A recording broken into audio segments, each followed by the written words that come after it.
여러분 오늘도 잘 견디고 계십니까? 김명준의 뉴스파이터입니다. 2019년 국회에서 몸싸움을 벌인 여야 의원과 보좌진을 기소한 것이 정당한가를 두고 여당 당대표 후보들이 핏대 세우고 싸운 오늘 또 국회 법사위에서는요. 여야 의원과 보좌진 간 몸싸움이 벌어지고 고성과 욕설이 오갔습니다. 왜 정치 뉴스는 항상 재방송일까요? 바위를 끊임없이 밀어올리는 시시포스의 형벌을 왜 우리 국민이 느껴야 하는 걸까요? 7월 19일 금요일 김명준의 뉴스파이터 답답한 마음으로 시작해 보도록 하겠습니다.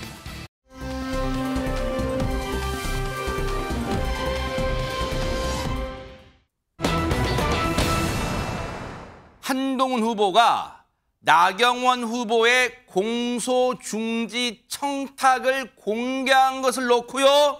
이후에 사과를 했죠. 어제 공개 사과했죠. 그런데 그 이후에 있었던 토론회에서도 장난이 아닌 설전이 오갔습니다. 얘기 들어보시고 이어가 보도록 하겠습니다. 그 판단에 그때 대해서는 그 기소가 맞았다고 생각하십니까? 후보님, 그 기소를 한 검찰총장이 대통령님인 건 알고 계시죠? 네, 저는 지금 한동훈 후보의 생각을 묻고 있습니다. 나경원 대표님은 당시에 당직도 아니셨고요. 개인 차원에서 저한테 부탁하신 거였잖아요. 그게 개인 차원입니까? 예, 저는 개인 차원입니다. 아니 그게 개인 차원입니까? 예. 저는 27명에 제가 제 것만 빼달라 그랬습니까? 한동훈 후보 똑바로 말하세요. 개인 차원이라고요, 제가? 예. 제 거를 빼달라 그랬습니까? 예. 네? 네? 예. 저를 이렇게 모욕하실 수 있습니까?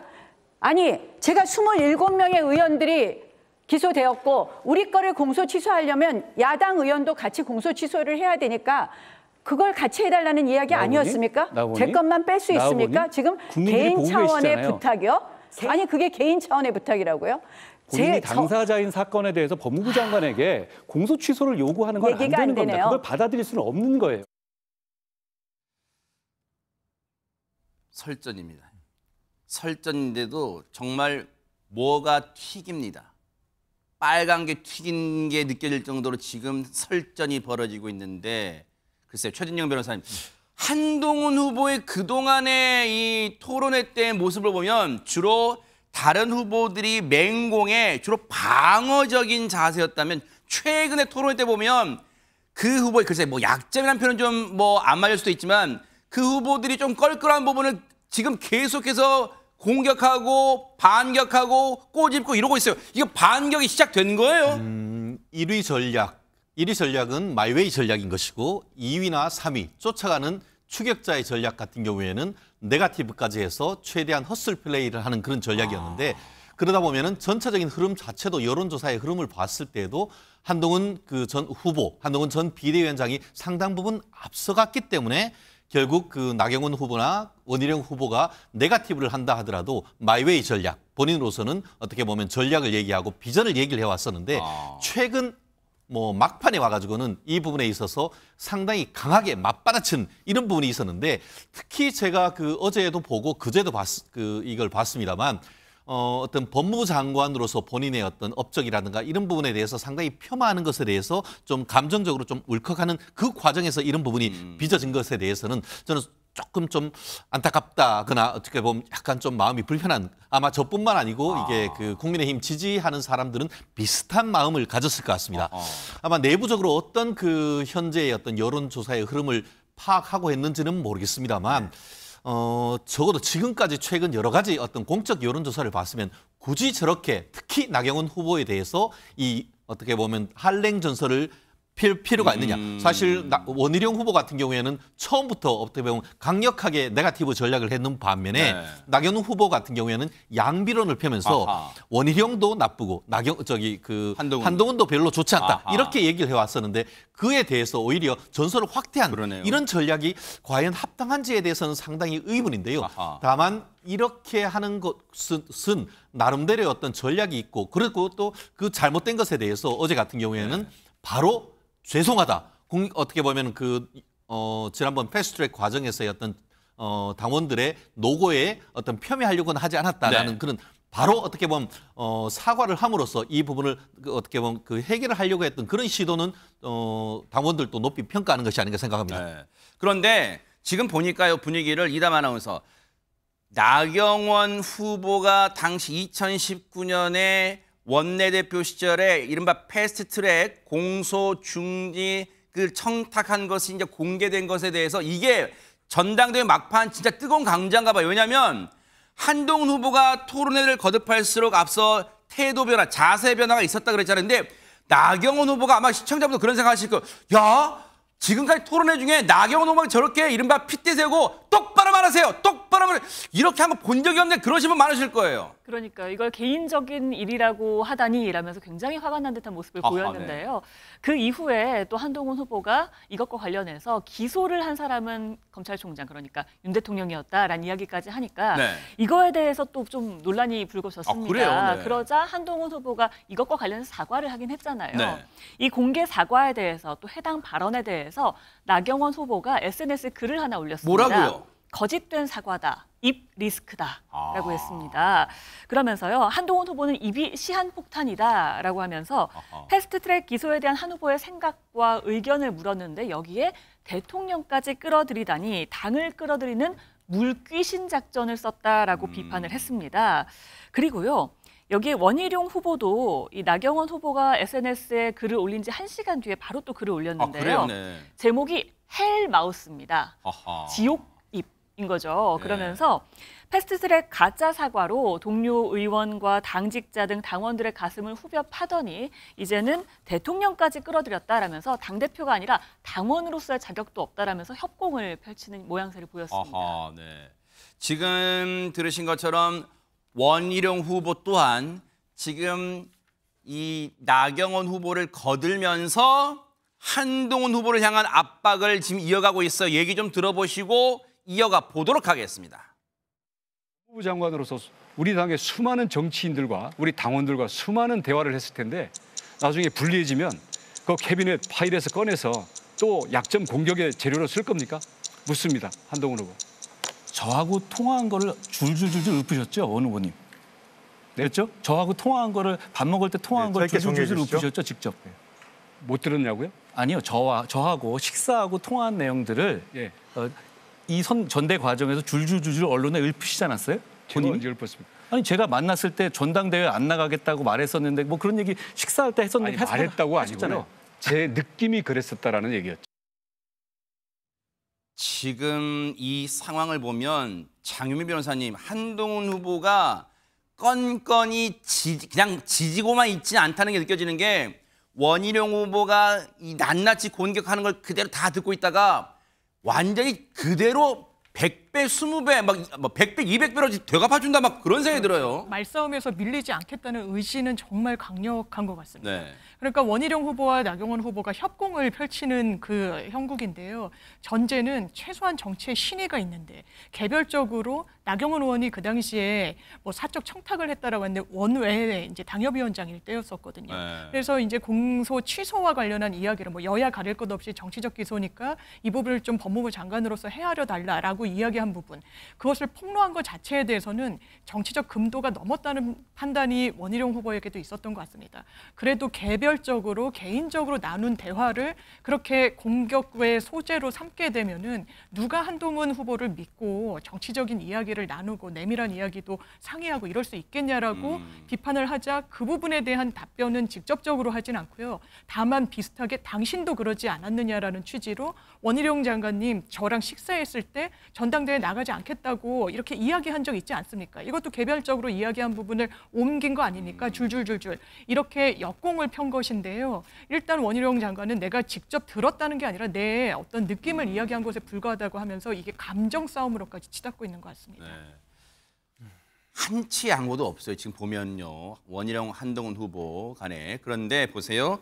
원희룡 후보가요. 분이 안 풀렸는지 토론회가 끝나고 나서도 재차 이렇게 얘기를 했어요. 한번 들어보시고 이어가 보도록 하겠습니다. 한동훈 후보 지금 7개월 됐죠. 그다음 뭐 거기 의원 몇 년 됐나?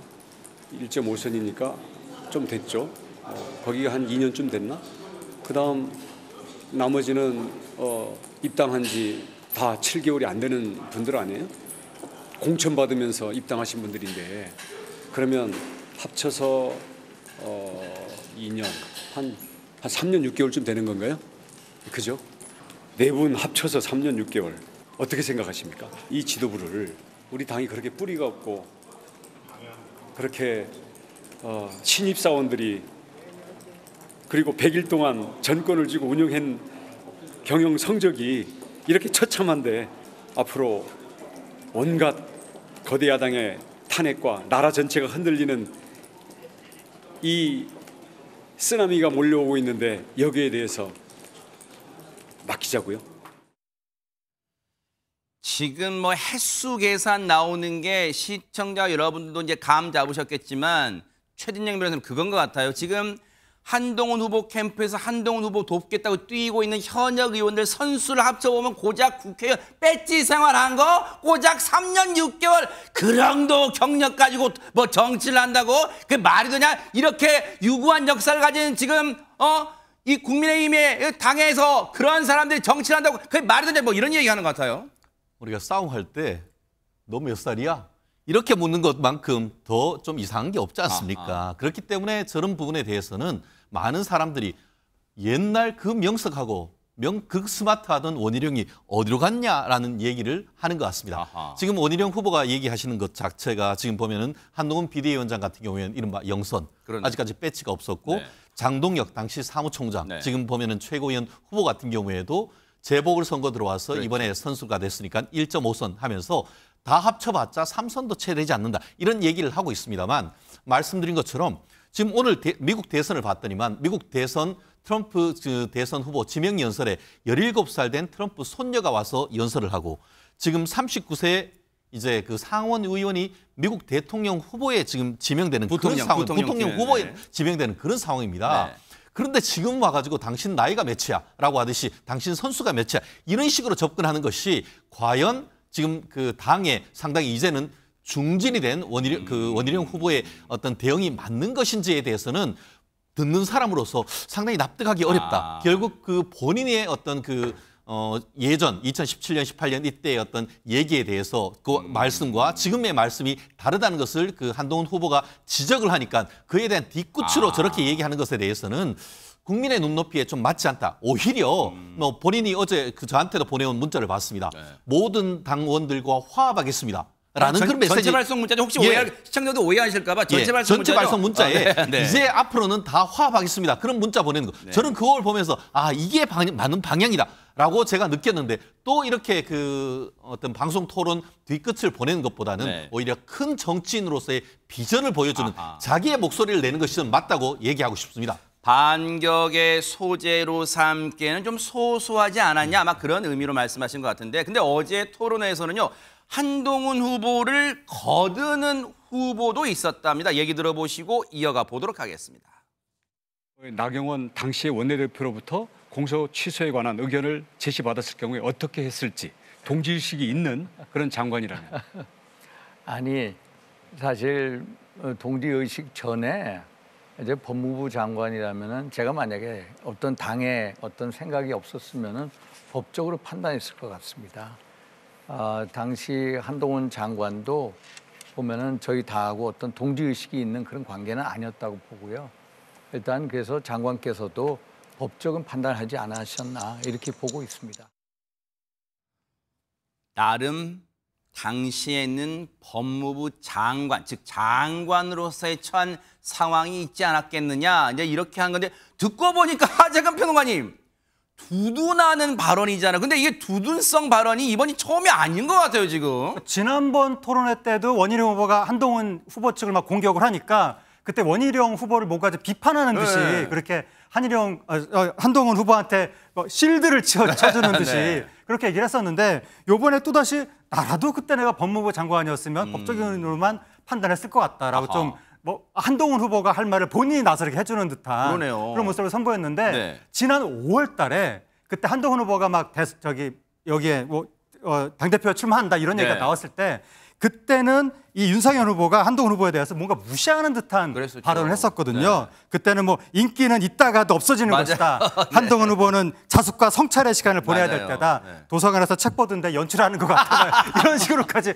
말했었는데 네. 좀 한 두세 달 사이에 완전히 입장이 바뀌는 거 아니냐. 그러니까요. 그래서 이제 윤상현 후보가 보기에 한동훈 후보가 인기가 있다가도 계속 있을 것 같은데 오호. 그렇게 생각을 하게 된 것이 아닌가. 네. 그래서 그 존재, 그 위상을 인정하게 된 것이 아닌가. 아하. 그래서 같이 갈 어떤 정치적인 노선을 모색하는 것이 아닌가 그런 생각도 드는데 아하. 과연 귀를 어떻게 들는지는 그렇죠. 앞으로 더 지켜봐야 될 것 같습니다. 맞아요. 단언할 수는 없지만 어쨌든 현실을 자각한 거 아니야. 좀 인식한 거, 인정한 거 아니야. 좀 그런 생각이 들어요. 어쨌든 윤상현 후보의 저 태도는요. 그런데 지금 우리 얘기의 제목이 앞서 깜짝 놀라신 분들 많으실 거예요. 아이고 진짜 입에 담기 죄송해요. 소시오패스란 소리를 들은 한동훈이란데 대체 안지용 기자님 소시오패스라고 한동훈 후보한테 말한 사람 누구예요? 사실 강도 높은 비판을 넘어서 다소 감정적인 표현이라고도 볼 수 있을 텐데 그동안 한 후보와 번번이 대립각을 세웠던 홍준표 대구시장입니다. 홍 시장은 어제 한동훈 후보에 대해서 배신자 프레임을 꺼내들면서 소시오패스라고 강도 높게 비판했습니다. 어허. 그 내용을 보다 구체적으로 말씀을 해드리면은 네. 어제 홍 시장의 SNS에 올라온 표현입니다. 아, 그래요? 해괴한 법논리 내세웠다가 하루 만에 사과하고 징역 35년 구형해놓고 미안하다 하고 사과하고 네. 20년 따라다니다가 한순간에 등 돌려 배신하고 아하. 법무부 장관하면서 유튜버들에게 지지방송 부탁하고 댓글 부대 동원해 드루킹처럼 여론 조작하고 이거 소시오패스 아닌가라는 글을 올린 겁니다. 네. 여기에 이름은 안 등장하지만 여기에 이제 등장하는 인물들이 보세요. 나경원, 박근혜, 윤석열 등등이 지금 다 여기 이 문장에 등장하는 거잖아요. 그 사람들한테 전부 다 지금 이 배신자 이 행위를 했다 지금 그런 얘기를 하는 것 같아요. 한동훈 후보에 대해서. 그런데 같은 당 사람은 아니지만 이 사람도 한동훈 후보 비판 대열에 합류했네요. 얘기 들어보시고 이어가 보도록 하겠습니다. 한동훈이 어제 발언 그 나경원에 네. 대한 패스트트랙에 그거를 공개한 걸 보면서 야 이거는 이제 막 가자는구나 그런 생각이 들어서 심히 걱정됩니다. 아마 일반 당원들이 이번에 투표를 하는 당원들이 깜짝 놀랐을 거고 저 폭로? 저기 이제 막 가자는 거네. 그 윤 대통령하고의 여러 가지 관계도 다 폭로할 수 있을 사람이네 라는 인식이 간 거예요. 지금 이런 상황이 한동훈 후보에게 전당대회 막판으로 치닫는 전당대회에서 불리하게 작용할 수 있는 거 아니냐 그런 생각 그런 목소리로 나오고 있다 그런 얘기를 하는 것 같아요. 그런 주장을. 그런데 민주당에서는 상대당인 민주당에서는 이 문제를 그냥 관전만 하고 있는 게 아니라면서요. 장유미 변호사님. 왜냐하면 이게 현행법 위반 소지가 다분하기 때문입니다. 그래요? 예, 이게 부정청탁금지법 5조 1항 14호를 보면요. 네. 사건이나 뭐 수사, 재판, 결정 여러 이제 사법 시스템들 있지 않습니까? 그 관련해 가지고 법령을 위반해서 처리하도록 부탁하는 행위를 금지하고 있습니다. 단순히 금지하고 있을 뿐만 아니라 처벌 규정 또한 갖고 있는데요. 이런 경우에는 3천만 원 이하의 과태료에 처해질 수가 있습니다. 그렇다면 한동훈 후보 입장에서는 나경원 당시 이 전 의원이 뭔가 사적인 본인이 기소된 사건과 관련해서 공소 취소가 필요하다는 취지로 언급을 하고 그것을 종용하는 듯한 언급을 했다라고 폭로를 했기 때문에 야당 입장에서는 그것을 그냥 두고만 볼 수는 없다는 판단을 내린 것 같습니다. 다만 이 부분과 네네네. 관련해 가지고는 제가 또 반론을 좀 얘기를 드리지 않을 수 네네. 없는 것 같은데요. 지금 말씀하신 장 변호사님 말씀하시는 것처럼 그 부정청탁 금지법에 그와 같은 규정이 있습니다. 다만 그에 대한 예외 규정도 있다라는 말씀을 드리고 싶은데요. 네. 실제로 지금 김영란법 그 5조 2항 3호에 보면은 선출직 공직자, 정당 등이 공익적 목적으로 제3자의 고충 민원을 전달한 경우에는 부정청탁 금지법에 위반되지 아니한다라고 해서 예외 규정을 두고 있습니다. 네. 말씀하신 것처럼 이 그 공당의 원내 대표로서 당시에 법무장관에게 그 당과 관련되는 어떤 그 기소에 대해서 부당하니까 그 결국 패스트트랙 과정에서 있었던 일인 것이고 그 부분은 어떻게 보면은 정치적인 기소가 될 수 있다라는 그런 판단이 있다고 하면은 그런 부분에서 부탁을 하는 것은 부정청탁 금지법 처벌의 예외 규정에 해당할 수 있다라는 점도 지금 이 부분에 대한 그 대응도 있을 수 있다는 점 말씀드리고 싶습니다. 지금 얘기 듣고 보니까 사실 이 사안에 대해서는 법률가들마다 해석과 의견이 다를 수 있겠구나 하는 생각이 들으니까 앞으로도 이게 전당대회가 끝나더라도 정치권의 뜨거운 감자가 될지 한번 지켜보고요. 지금 전당대회 얘기 나온 김에 이담 아나운서, 지금 오늘이 19일이잖아요. 지금 전당대회가 23일이니까 D-4예요. 앞으로의 일정이 어떻게 되는 거예요, 남은 일정이? 네, 일단 차기 당대표는요, 당원 투표 80%의 국민 여론조사 20%로 선출이 되거든요. 네. 그리고 오늘 이제 투표가 시작이 됐습니다. 아, 그래요? 네. 일단 오늘부터 내일까지요. 오늘 오전 9시 시작이 됐고 내일 오후 5시까지 이틀간 국민의힘 차기 지도부 선출을 위한 당원 모바일 투표가 진행이 됩니다. 아, 오늘과 내일까지? 네, 맞습니다. 그리고 모바일 투표를 하지 않은 선거인단을 대상으로는 내일 모레죠. 그러니까 일요일과 월요일, 21일, 22일에 또 ARS 투표를 하고요. 21일과 22일은 아까 말씀드린 일반 국민 여론조사도 함께 진행이 됩니다. 그리고 일단 투표를 할 수 있는 기회는 많이 제공하네요. 모바일 투표, ARS 투표, 또 일반 국민 여론조사. 네, 말씀하시죠. 맞습니다. 네. 오늘, 내일 글피, 모레 글피까지 쭉 진행이 되고요. 네. 그리고 오는 23일에 이제 결과를 발표를 하게 되는 건데요. 네. 이번 전당대회 당원 선거인단이 83만 9,569명이거든요. 네. 지역별로 봤을 때는 일단 영남권의 40%가 조금 넘고요. 수도권의 37%가 넘기 때문에 네. 영남권과 수도권의 투표율이 아마도 굉장히 변수가 될 것으로 보입니다. 네. 네, 그리고요. 23일에 투표 결과가 발표가 됐을 때 만약 과반을 넘지 않는다면 닷새 뒤인 28일에 결선 투표를 또 진행한다고 합니다. 네.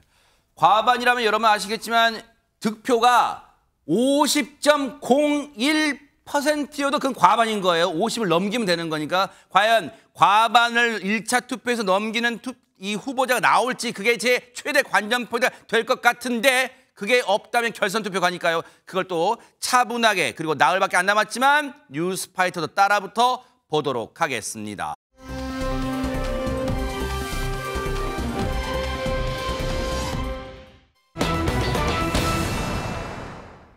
조용하고 평화로웠던 경북 봉화 농약 음독 사건, 그게 지금 일파만파 퍼지고 있는데 이미 쓰러지셨던 네 분 말고 또 한 분이 쓰러지셨다는 얘기가 들리고 있어요. 하재근 평론가님. 그 식사 자리에서 함께 있었던 분들 중에 80대 여성이 어제 속이 안 좋아서 병원에 간 거예요. 네. 처음에 그 속이 안 좋은 정도였는데 근데 진료 중에 구토를 했다고 합니다. 그 다음에 급격히 상태가 악화돼서 지금 의식이 없다는 거예요. 세상에. 또 이분이 호흡곤란, 근육경직 이런 증상들을 보였는데 기존에 쓰러진 피해 주민들하고 유사한 증세고 이분의 위를 세척을 했더니 네. 그 속에서 살충제 성분이 나왔다고 합니다. 어머나 세상에. 아니 근데 지금 이 동네 주민분들은 얼마나 걱정이 크시겠어요. 그런데 보세요. 이번에 추가로 쓰러지신 분은 그럼 이담 아나운서 다른 분들의 그 동선과 이미 기존에 쓰러지셨던 네 분의 동선과 겹치거나 혹시 그런가요? 어떻습니까? 그런 부분도 일부는 있습니다. 아하. 일단 지난 15일이었죠. 초복날 기존에 쓰러지신 네 분 같은 경우에는 오전 6시 40분에 같이 그 그라운드 골프 경기를 참여했다고 네. 했잖아요. 그리고 이후에 오후 1시 50분쯤에 오리고기 이제 식사를 하러 가서 같은 테이블에서 네 분은 함께 했습니다. 네. 그런데 최근에 쓰러진 한 분은 다른 테이블에서 식사를 했다고 해요. 그래요? 오리고기를 함께 먹은 건 맞지만 다른 테이블에서 식사를 하셨다고 하고요. 네. 그리고 점심 식사 이후에 일단 기존의 피해자 네 분은 경로당으로 이동했고 뭐 커피를 마셨다라는 진술이 확보돼 있는 상황이잖아요. 네. 그런데 추가로 쓰러진 분은 경로당으로 이동한 것까지는 확인이 됐지만 네. 커피를 드셨는지 이 여부는 지금 확인되지가 않고 있는 상황입니다. 그래서 이 커피를 진짜 마셨는지 또는 다른 음식을 먹었는지 이 부분을 확인을 해야 되는데 문제는 경로당 안에 CCTV가 없다는 점입니다. 네. 경찰도 CCTV를 확인하려고 했지만 CCTV가 없고 또 이제 구동이 되는 부분이 없기 때문에 진술에 대해서 검증이 많이 필요한 상태라고 하고 있습니다. 자, 앞서 그 동선 겹치는 그래픽 좀 다시 한번 보여주세요. 보면은 지금 보세요. 기존에 쓰러지신 분과 이번에 추가로 쓰러지신 지금 굉장히 지금 상태가 안 좋으시대요. 80대 어르신이에요. 그런데 보세요. 지금 이제 동선을 볼게요. 그러면 굳이 이제 같은 부분이 오전 6시 40분에 그라운드 골프에 경기 참여했는데 그때는 안 했단 말이에요. 추가 피의자는. 굳이 말하면 자 오리고기 식사 때 같이 있어 식당에는. 근데 다른 테이블이에요.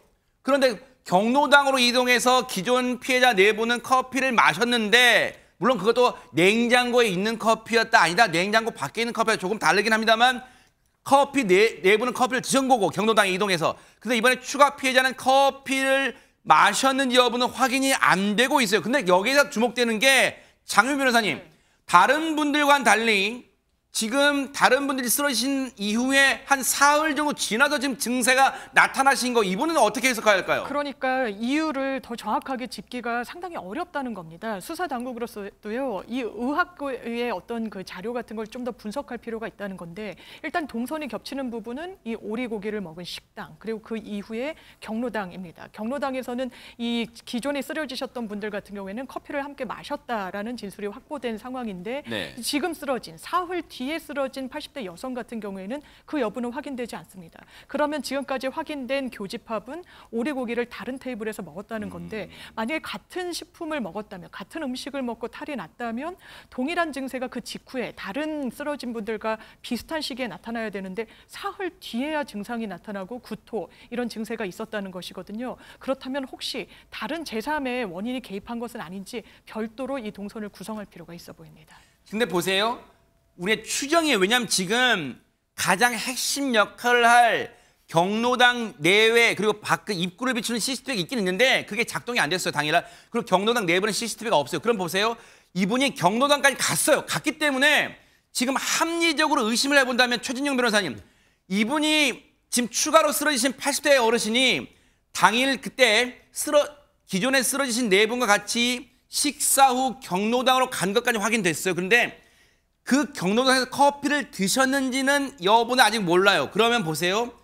많은 분들이 경로당에 있어서 가정을 해보면 왜냐하면 주의 깊게 보지 않으면 그분이 커피를 드셨는지 안 드셨는지를 확인할 길이 좀 막막하니까 이 문제는 커피에 관심이 쏠릴 수밖에 없다. 뭐 이런 생각도 듭니다. 그렇습니다. 여러 가지 가능성을 놓고 지금 그 조사를 할 수밖에 없는 것 같은데요. 말씀하신 것처럼 사고가 났던 당일과 또 한 3일 이후에 증상이 나타났기 때문에 네. 첫 번째 어떻게 보면 우리가 상정할 수 있는 것은 경로당 자체에서 커피나 아니면 음료수 내지는 어떤 물을 마셨을 가능성이 첫 번째로 제기될 거 아니겠습니까? 네. 그렇기 때문에 현재 같은 경우에는 그 국과수의 경로당 내에 있었던 커피, 음료수 그리고 뭐 냉장고 같은 데 있었던 음료수, 물 이런 부분에 대해서 시료에 대한 조사를 하고 있다고 합니다. 다만 그것만 있을 수 있느냐? 결국 다른 사람들은 그날 바로 어떤 농약 중독의 증상이 나타났는데 3일 뒤에 있었다라고 한다고 하면은 한 가지 가능성은 아까 말씀드린 것처럼 그날 먹고 나서 소량이 어떤 섭취를 해서 이후에 3일 이후에 어떤 그런 중독 증상이 발생했다고 볼 수도 있겠지만 다른 것 생각한다고 하면은 그 사이에 또 다른 어떤 그 영향으로 그 장소에 있어서 먹은 건 아니지만 그 이후에 또 다른 식사나 그래서 어떤 섭취하는 과정에서 농약 중독 증세가 있을 수 있기 때문에 그 사이에 어떤 것을 섭취했는지 그런 부분에 대한 추가적인 조사도 열어놓은 상태에서 조사를 해야 되는 것이 아닌가 생각을 합니다. 그러네요. 왜냐하면 상식적으로 이 어르신이 사흘 동안 댁에서 아무것도 안 하고 계셨을 일 만무하잖아요. 그렇죠. 그러니까 그 사흘 사이에 뭔가 동선에서 의심될 만한 걸 추가로 찾아봐야 될 것 같다 생각 드는데 안진영 기자님 그러다 보니까 지금 현재 분위기나 상황으로 봐서는 초복 당일날 40명 정도가 집단으로 단체로 식사했다는 그 오리고기는 약간 지금 의심 가능성에 조금 벗어나는 분위기인가요? 어떻습니까? 네, 말씀하신 대로 주민들이 함께 먹으니 오리고기에 독극물이 담겨 있었던 것이 아닐까 이 가능성은 낮다고 보고 있고요. 지금은 이 커피에 주력을 하고 있습니다. 누군가 고의로 커피에 농약을 넣었을 가능성을 염두에 두고 있다는 거죠. 그리고 당초 의심이 됐던 식중독 관련 검사 결과도 나왔습니다. 그래요? 보건당국의 검사 결과 이 피해 주민 가건물을 검사를 했는데 네. 식중독 관련 세균이나 바이러스 모두 음성 판정이 나왔습니다. 그 말인즉슨 안지용 기자님 이게 식중독으로 인한 증세나 그런 게 아니란 얘기잖아요. 네, 맞습니다. 말씀하신 대로 식중독 관련 세균이나 바이러스가 없다는 의미인 동시에 독성 물질 여부를 검사한 것은 아니라고 했기 때문에 추가적으로 정말로 어떤 독성 물질 그리고 어떤 음식에서 이게 투입됐는지를 여부를 수사당국이 집중해서 들여다보고 있습니다. 지금 앞서 제가 말씀드렸지만 장윤미 변호사님 정말 한가롭고 평화로웠던 지금 농촌마을 경북 봉화의 이 농촌마을이 지금 이 사건으로 정말 발칵 뒤집힌 게 아니라 지금 거의 쑥대밭 지금 민심이 흉흉하고 쑥대밭이 됐을 거예요. 하루빨리 용의자를 잡아야 되는 거 아니에요? 그렇습니다. 그것이 급선무라고 할 수 있을 텐데요. 일단 음식이나 커피나 물 등에 농약을 투입했을 것으로 보이기 때문에 경찰은 일단 이 원한에 의한 범행 가능성도 열어놓고 조사를 하고 있다고 합니다. 이 원한 관계를 확인하기 위해서는 주변 탐문 조사가 굉장히 중요하기 때문에 현재 관련 수사를 하고 있다라고 하고요. 또 하나의 단서로 작용할 수 있는 건 바로 그 농약입니다. 성분이 추출된 농약 같은 경우에는요, 이 농약이 워낙에 독극물이고 또 이게 독성이 강하기 때문에 판매를 하는 업체에서는 농약을 누가 언제 어떤 사람이 사갔는지를 전자 시스템에 등록하도록 법이 강제하고 있습니다. 그래요? 그렇기 때문에 해당 농약이 정확하게 특정이 된다면 구매자를 역추적할 계획 중에 있습니다. 그러니까요. 그렇게라도 찾아낸다면 다행인데 혹시라도요. 제가 무슨 여러 개 불안감을 드리려는 게 아니라 해당 농약이 이미 오래전에 구입해 놓은 걸 사용했다면 이건 또 찾을 길이 막막하잖아요. 수사에 정말 더디 어려울 수밖에 없잖아요. 근데 정말로 이게 걱정되는 게요. 이 조용하고 평화롭던 마을이 이제는 사람들끼리 주민들끼리 서로 불신하고 못 믿는 그런 분위기가 될까 봐 너무 걱정돼요. 왜냐하면 더운데 음료수 하나 줘도 안 먹어. 혹시 모를까 봐 안 먹어. 이런 게 될까 봐 너무 걱정돼요. 하루빨리 정말 이 나쁜 일을 벌인 용의자를 찾아내주길 기대를 해보도록 하겠습니다.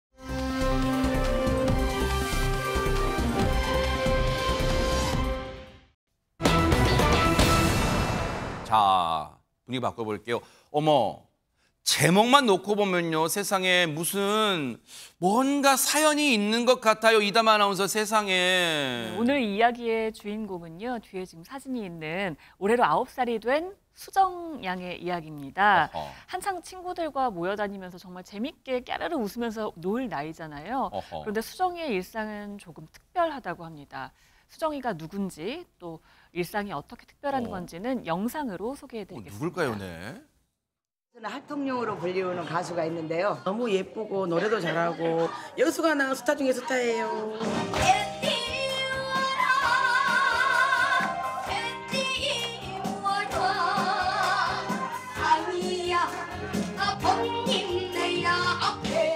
가수이기도 하고 여수 활동량 9세 한수정입니다.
대박 사건인 게요. 처음에는 여수의 할통령이라길래 들어본 적이 없는데?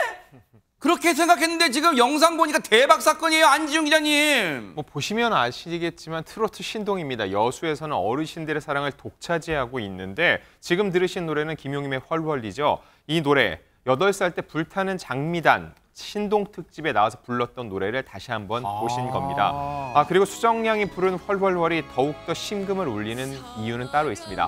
방금 이 코너의 제목을 떠올려 보실 필요가 있는데 헐헐헐 떠나 가버린 엄마 잊고였습니다. 자, 그럼 엄마가 어디로 갔을지 궁금해지는데 사실 수정이의 엄마는 지금 할머니입니다. 이게 무슨 얘기냐면은 수정이가 할머니의 손에 자랐기 때문인데 그거에 대한 이유를 털어놓은 적이 있습니다. 어떤 사연이 있었냐면 지금 영상에 나오는 저분이 바로 수정이의 할머니고 실질적으로 수정이를 키워주신 분이죠. 아들이 전처와 성격이 안 맞아서 이혼을 했고 전처가 재혼을 했습니다. 근데 이렇게 수정이가 걸림돌이 된다고 생각을 해서 아이를 할머니에게 맡기게 됐다는 거죠. 그리고 아버지는 3교대로 일을 하기 때문에 젖먹이었던 수정이 심지어 첫 생일, 첫 볼이 되기도 전에 할머니 손에 크게 됐다는 겁니다. 아유, 얘기 듣고 보니까 어쩐지 아까 수정 양이 저 헐헐헐을 부르고 나서 보통 우리가 어떤 가수들이 막 혼신의 힘을 다해서 딱 노래 끝내면 자신도 모르게 막 내가 해냈어 막 그런 모습, 그런 얼굴 표정일 줄 알았는데 부르고 나서도 뭔가 표정이 뭔가 그리움 그런 게 느껴졌는데 세상에 돌도 되기 전에 할머니 손에 자랐대요 세상에. 그래서 이런 얘기를 털어놨나 봐요. 얘기 들어보시고 이어가 보도록 하겠습니다. 엄마가 나를 버리고 갔을까요? 이 얘기를 한 적이 있어요. 너도 친구 사귀다가 마음에 안 들면 헤어지지 않냐. 아빠도 둘이 너무 좋았는데 수정이 놓고 나서 서로 안 좋은 일이 있어서 각자 좋은 길로 갔다 그러고 얘기를 했어요. 근데 그 뒤로 한 번도 묻지 않았어요. 엄마도 다른 분이랑 결혼을 하고 이제 애도 낳고 저 모르고 그냥 잘 살고 계실 거예요. 엄마 얼굴 기억도 안 나고요. 보고 싶지도 않고 그냥 엄마가 없으면 그걸 잊고 그냥 할머니를 엄마로 생각하면 돼요.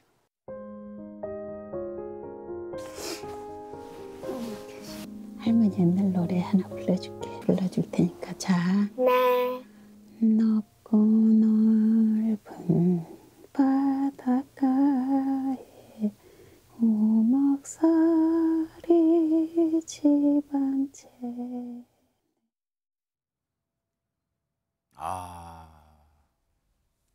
참 뭐라고 할 말이 없네요. 울음을 참고 얼마나 펑펑 울고 싶겠어요. 근데 눈물을 꾹 참고 엄마 보고 싶지도 않고요. 엄마 기억도 안 나고요. 엄마 잊고 살면 되죠. 나에겐 할머니가 있으니까.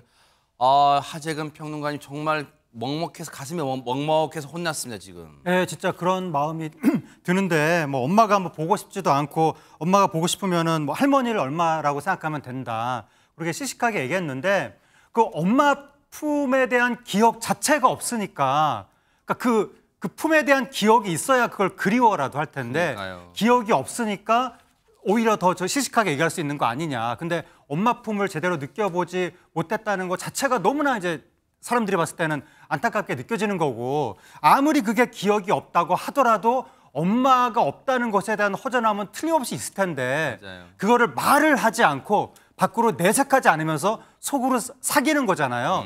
아기 때는 사실 뭐가 좀 결핍감이 느껴지면 막 울면서 막 요구해도 되는데 그걸 막 밖으로 발산하지 않고 저 나이에 벌써부터 그걸 속으로 사귄다는 것 자체가 너무나 안타까운데 그래도 할머니 품에서 그래도 그나마 씩씩하게 자라나고 있는 것 같아서 그거는 참 다행인 것 같습니다. 세상에 너무 안타까운 게요. 그냥 그런 생각이 들어요. 아까 그 노래도 왜 헐헐헐이란 노래를 불렀을까? 많고 많은 대선배 가수들 트로트 노래가 있을 텐데 왜 헐헐헐이란 노래를 불렀을까? 갑자기 그런 생각도 막 들고 그리고 장유미 변호사님 아까 그 얘기 나왔잖아요. 아빠는 3교대 근무를 하다 보니까 쉽게 말하면 목구멍이 포도청이라 생업 전선에 가다 보니까 그러면 우리 이 수정 양이 트로트 신동의 길을 가면은 매니저 역할 그걸 누가 해주는 거예요 그러면? 당연하지만 할머니가 지금 애를 어머나 써주시고 세상에. 계십니다. 보신 것처럼 수정양의 할머니가 엄마 역할 해주고 있죠. 사실 아빠도 굉장히 바쁘기 때문에 아빠 역할도 해준다고 봐야 되겠죠. 게다가 수정양의 여러 무대에서 또 마이크를 잡기 때문에 매니저 역할도 할머니가 하고 계시다고 합니다. 그리고 더구나 무대 의상도 할머니 솜씨로 할머니가 직접 지어다 수정양에게 입히기도 하신다는 건데요. 할머니가 정말 팔방 미인이신 것 같습니다. 게다가 정말 없는 시간을 쪼개서 아르바이트도 간간히 하신다는 거예요. 이 무대에 서기 위한 의상, 교통비 다 돈이 들어가기 때문에 이 부족한 돈을 벌기 위해서 할머니가 아르바이트도 뛰신다는 건데요. 문제는 할머니 건강이 그렇게 좋지는 않은 상황이라는 겁니다.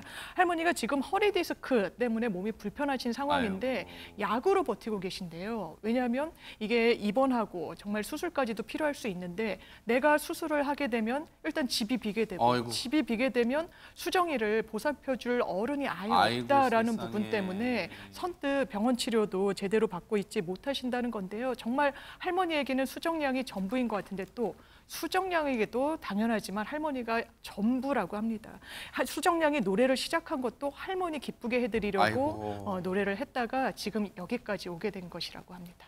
할머니는 수정이를 위해 살고 수정이는 할머니를 위해서 노래를 부른대요. 세상에 9살 수정이가 그런데 얼마나 더 놀란 게 뭔지 아세요?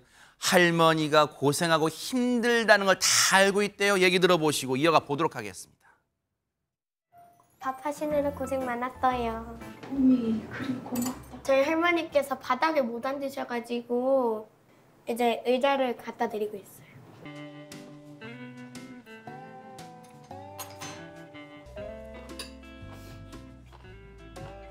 먼저 일어나세요. 응? 먼저 일어나서 쉬고 계세요. 저 먹고 이거 여기 놔둘게요. 많이 아프세요? 허리가. 잠시 앉아보세요. 허리 많이 아파.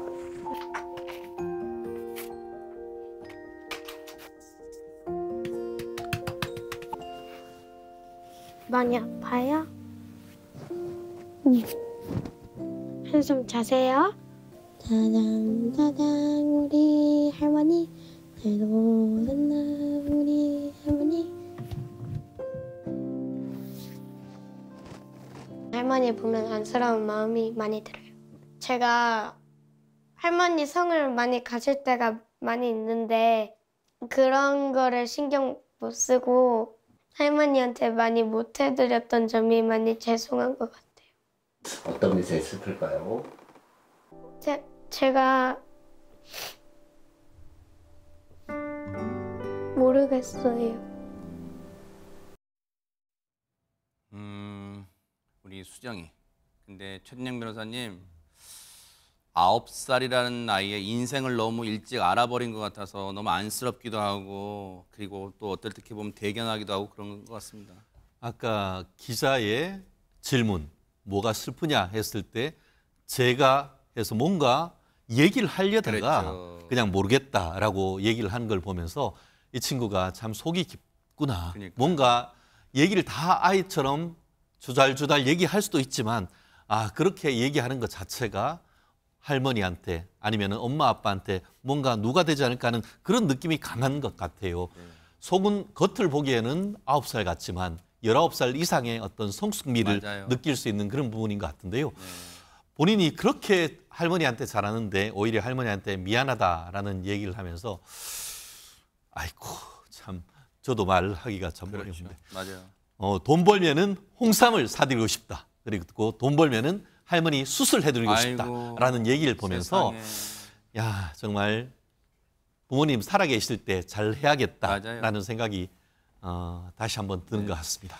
우리 수정이의 꿈이요. 그 바람이 반드시 이루어질 거예요. 트로트 신동의 길을 이 묵묵히 가다 보면요. 반드시 좋은 날이 있고 그 바람처럼 소원처럼 돈 많이 벌어서 진짜 엄마보다 더 엄마 같은 할머니 허리 수술 해드린 날 반드시 올 거라고 믿습니다. 뉴스파이터도 정말 멀리서나마 우리 한수정 양 열심히 트로트 신동 가는 길 멋지게 응원해 보도록 하겠습니다. 멋집니다. 힘내기 바랍니다. 화이팅! 네.